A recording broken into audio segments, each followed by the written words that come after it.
आम्ही या बिलावरती बोलताना जर देशविघातक शक्तींचा बिमोड करायचा असेल तर आम्हाला विचारण्याची गरज नाही. आम्ही नक्कीच सरकारसोबत आहोत, राहू आणि राहणार.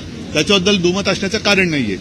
परंतु तुम्ही राजकीय हेतूने प्रेरित जर का हे बिल आणत असाल आणि तसं त्याला वास येतोय, कारण मी म्हटलं तसं की याच्यामध्ये कुठेही नक्षलवाद वगैरे वगैरे असं काही शब्दच नाहीये.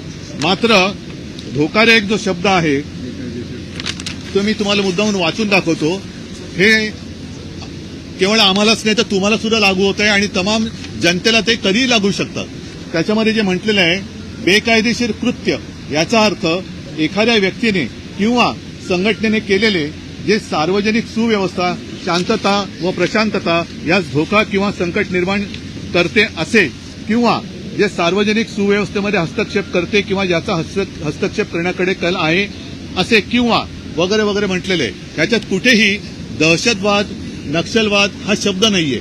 म्हणजे सर्वसामान्य जनतेला सुद्धा कधी कुठेही उचलू शकतात आणि तुरुंगात टाकू शकतात, जे आतापर्यंत चाललेलं आहे. पूर्वी जसं मिसा कायदा होता, जसा टाडा कायदा होता, तसंच हा आता जनसुरक्षा कायदा आणलेला आहे.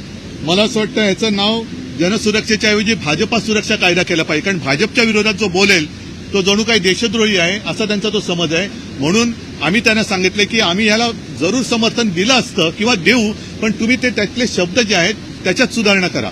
त्याच्यामध्ये स्पष्ट शब्दामध्ये देशविघातक कृती करणारे, देशद्रोही वगैरे वगैरे जे काय आहेत, नक्षलवादी, याचा उल्लेख करा आणि परत बिल आणा.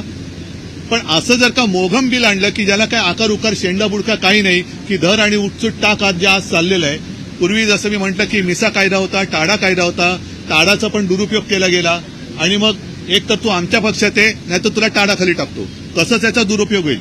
आणि याचं स्पष्ट चित्र आज आम्हाला, म्हणजे मला तरी सभागृहात दिसलं. कारण आमच्याकडनं बोलणारे कोण होते? अनिल परब, सचिन अहिर हे शिवसैनिक, अभिजित काँग्रेस, तिघच जण बोलले. पण त्यांच्याकडनं जे बोलले अगदी बिल कोणी मांडलं? योगेश कदम, मूळचा शिवसैनिक, दरेकर, त्याच्यानंतर प्रसाद लाड, त्याच्यानंतर हेमंत पाटील, यांच्यापैकी एक सुद्धा मूळचा भाजपाही नव्हता. म्हणजे जे तळत नकळत असं मला म्हणावंसं वाटतं की या धमकावण्याला बळी पडून तिकडे गेलेत अशा लोकांकडनं हे बिल आणलं जाते.